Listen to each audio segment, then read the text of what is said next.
Welcome everyone to the PYRESWAP show, and I appreciate your patience. I sometimes am completely unaware of how time flies when I get prompted to in fact explain a whole bunch of the context around like what the plan is, so to speak. But yeah, yeah. Anyways, to answer that question, to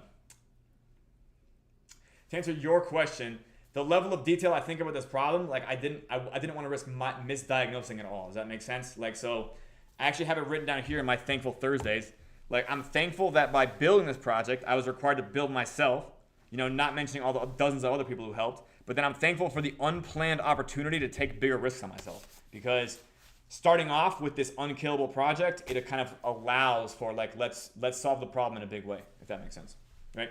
Okay, anyways, can you guys hear me in general chat? Yeah, thank you, Dr. Mac. You understand what I'm talking about. And Dr. Mac, what I've realized is that, you know, not just economic concepts, but even things like the way that you would make decisions or build a project at all, or, you know, what time you get up in the morning, or all these small things.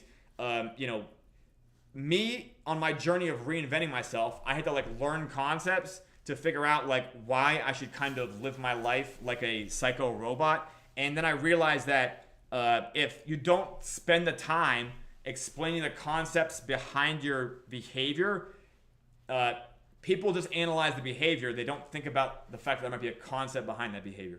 And that's just, that's not really the topic for today. But since it's Thankful Thursday and it's the last day of the week, that's why it's the last show of the week, I'm thankful for every indication that I'm shown that I'm on the right course. So again, like storytelling being the solution of marketing, literally learning everything I was doing wrong and why I didn't want to recreate that. Like learning that, you know, when we launched our Genesis, that the Genesis event was not doing the marketing by itself. Do you guys understand? Like in the past, I think people thought that a Genesis event does its own marketing because they're not looking at other things happening, right? Like they just assume that other people are showing up for the same reason that they are in fact sticking around. But these are in fact, the marketing and the thing are two different things. On this whiteboard, you can see that there's a tree. You can see this one says processed sugar. Down here you have soda, and over here you have ice cream. Even though, in theory, these are both processed sugar products, you can't market soda and ice cream the same way. Does that make sense to you guys? Like on a concept, right? Soda is marketed that it gives you energy if it has caffeine. It's refreshing, right? And then ice cream is like a dessert. Does that make sense to you guys? Right? Like even though it's like, oh, at the end of the day, it's all just sugar, this is still not the way that the marketing is done, which is more like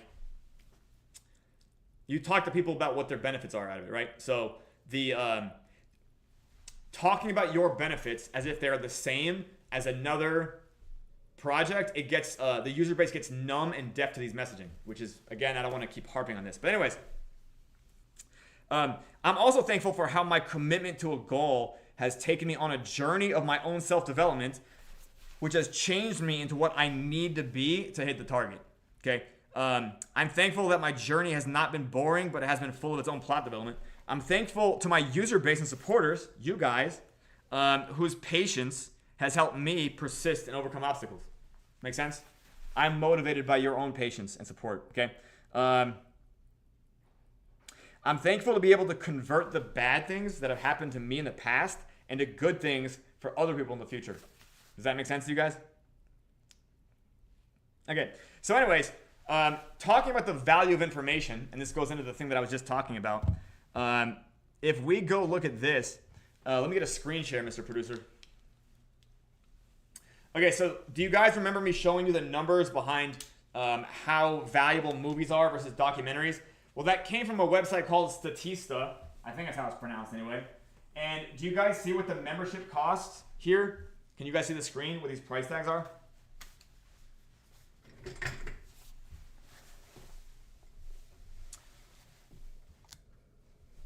Anyways, yeah.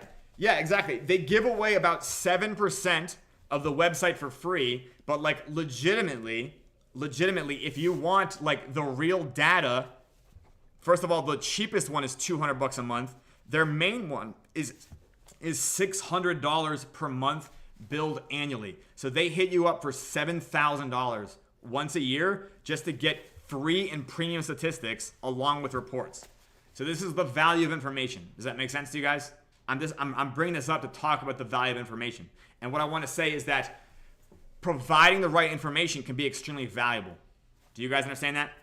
So me reading between 10 and 15 marketing books was also valuable in the sense that I can use that information to leverage the price of the fucking tokens, right? The tokens you guys are holding. Make sense? I just wanted to show you guys the price of this service because I want you to understand they literally offer statistics as their product. Do you guys understand? This is a company that makes statistics. So if you want the statistics, you can get it for the low price of $600 a month. Okay, I just want you guys to know that's what information is worth. Okay. Anyways, okay. So there's a few other weird articles that I can talk about today. Did you guys know that AI scams are out there and they're fucking coming for your money? Because a woman got conned out of $850,000, or should I say 830,000 euros, by an AI-generated Brad Pitt. Are you guys aware of this?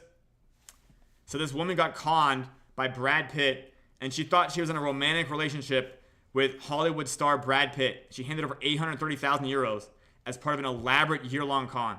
And legitimately, then guess what? She got hit with a wave of mockery and trolling that the station had to pull the interview. And what's funny is that, like, Yahoo News running the story about them pulling the interview was really only adding to the fucking problem for her, to be honest. But the point being is I want you guys to understand that surface level stuff on the internet is going to become harder and harder to understand. So this is the fucking point of fundamental analysis. Does that make sense? Like, the way to analyze things is extremely valuable. It might just save you $850,000. Does that make sense? So I'm layering this on as a concept to explain that if we can help people analyze things, money can be made and or saved. Do you guys understand? Right? Just gonna continue to nail on this running theme we have, okay? Anyways, so the story broadcast this Sunday has resulted in a wave of harassment against the witness. I don't know why she's called the witness, not the victim. But the point being is that one, I wonder, is this wave of harassment from bots? Like, is it the scammers that are the scammers in fact botting her harassment, or are these just other human beings that are just mocking her for the sake to mock her? Anyways, just so you know, analyzing things on the internet is going to become more and more valuable, right? You think, oh no, that'll never happen to me, but I guess just wait until you get blindsided, I guess, right? Anyways, she exchanged several messages on different social media and messaging platforms, including WhatsApp, and then even receiving AI-generated selfies. Yep. Anyways, so the request for money came after the scammers told her that Pitt was in the hospital with kidney cancer and needed money for the treatment, but that his bank accounts were allegedly frozen because of his divorce proceedings with his ex-wife, Angelina Jolie.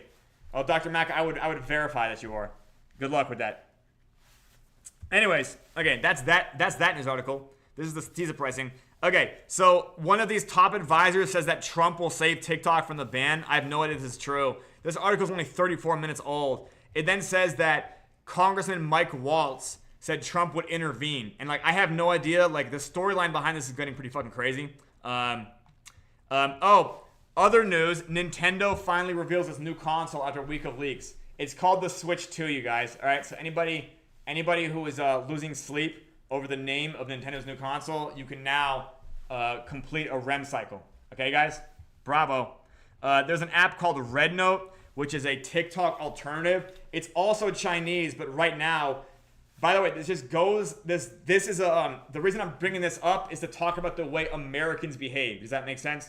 So, Red Note is another Chinese app that has TikTok-like functions, and right now there's a whole bunch of Americans downloading another Chinese app just to kind of say, I don't give a fuck if China is data mining me. I'm not going to, like, comply with what you guys do, right? So do you remember you guys explaining, like, the way Americans behave with, like, they don't like being forced to do something, therefore they legitimately rebel against it in their various cultural ways? Just so you know, this app is called Red Note. There's a few different ones. So there's So there you go. Yep. Take away their TikTok, they said, and they just joined another Chinese app. Do you guys see it right here? Yeah, so this is the way America works. And I was trying to explain this before about the whole Phantom Opera Sonic Labs thing, right? Like, legitimately, if you're trying to take away Phantom, just don't be surprised if you have this other type of behavior. But anyways, everything's liquid in crypto, so it's a little bit harder to say. But anyways, not that I'm fucking even trying to stir the pot there. But just so you know, there's always interesting stuff there. And then right here, man, okay. Okay, the California fires continue. Anyways, this is the last show of the week. Do you guys have any questions? Yeah, I am literally going to probably begin hyper-cloistering myself to fucking finish the task in front of me. Do you guys have any questions? When does marketing start? Abuelito, marketing starts, you mean like when do interviews start? Yeah. So Abuelito, in sequence, learnpyreswap.com is built. So first,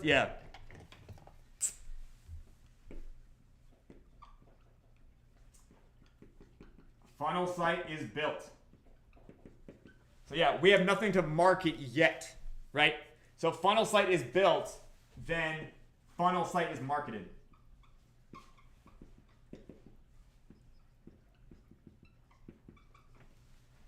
Yep. So you will see an announcement about learnpyreswap.com. By the way, that's what this is, right?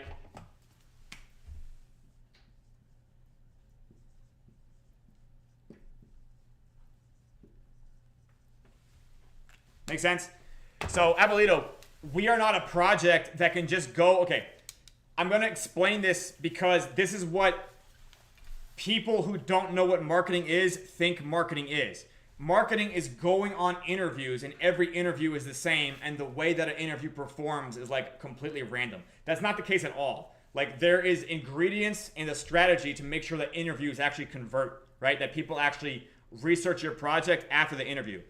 I don't know if you know this, Abuelito, but I was on Twitter Spaces that had over 100,000 impressions, right? During the summer of 2024. Does that make sense? None of those Twitter interviews converted very much. Do you get what I'm saying? So out of 100,000 people, maybe 2 people actually wrapped their head around the project. So I had to figure out what I was doing wrong in the first place. So Abuelito, before we can market this project, we have to market the concept. Do you understand what I mean when I say that?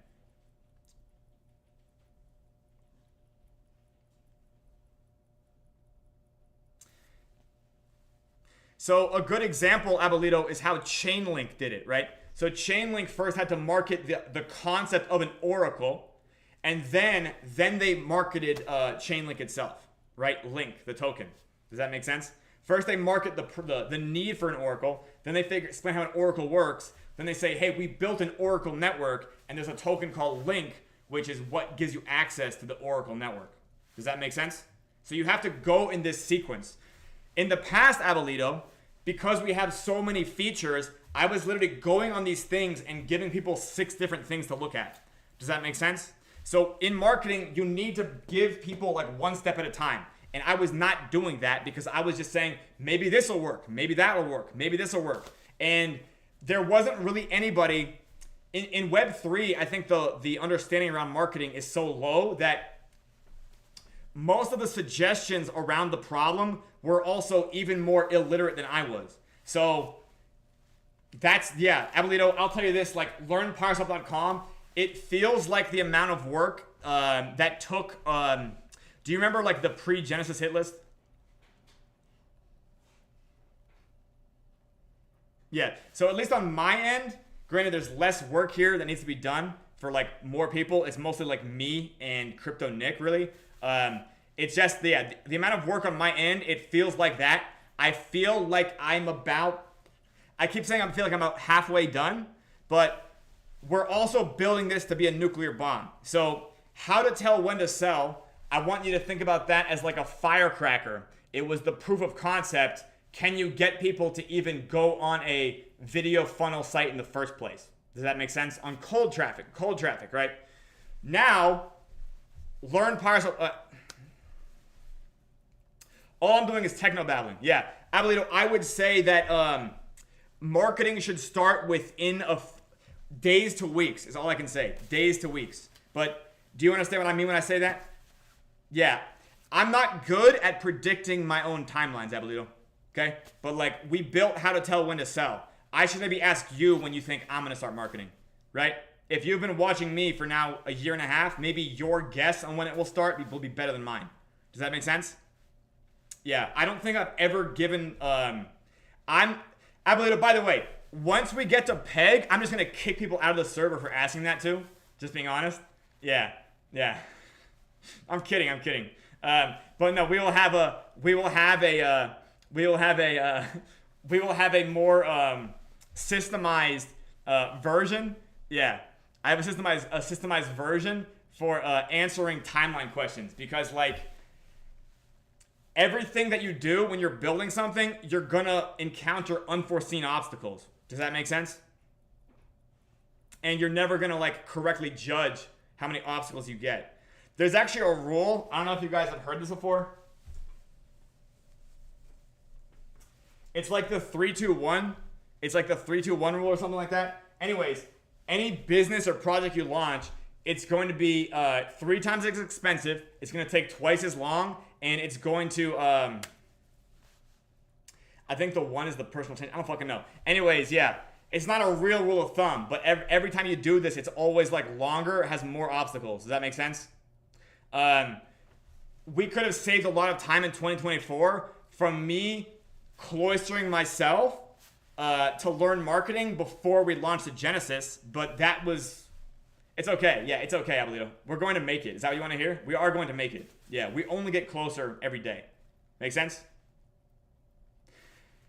We are a project on the economic side that can't die. Does that make sense? Like, so getting that part right in the beginning has afforded us the ability to have trial and error for marketing for this long.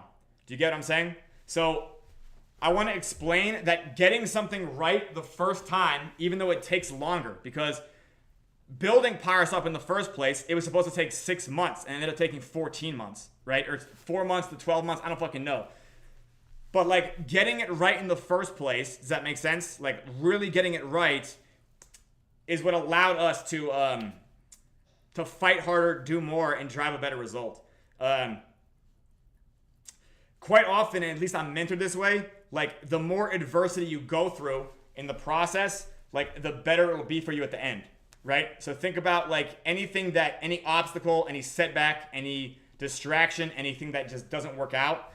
These are like the rubber band pushing against you and then eventually launches you. Does that make sense? Like I'm not gonna stop until we hit $1 billion market cap, GPSC. Make sense? Because what I'm trying to build with learnpyreswap.com, I'm not sure if I'm gonna get the videos right the first time around, but having an actual conceptual storytelling sales funnel for your marketing is something that other projects don't have. Do you get what I'm saying? Like the thing that we're building right now is coming from like a school of marketing that is superior to the rest of the shit in Web3. Does that make sense to you guys? The good news is our price charts are already down at the bottom, okay? We're going to show people what they all want to see. Does that make sense? There's always an upside to every red candle here, okay?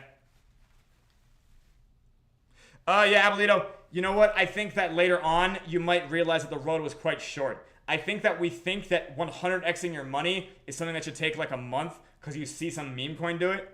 Yeah. But like this project won't die after the 100x. Like that's the difference. Does that make sense?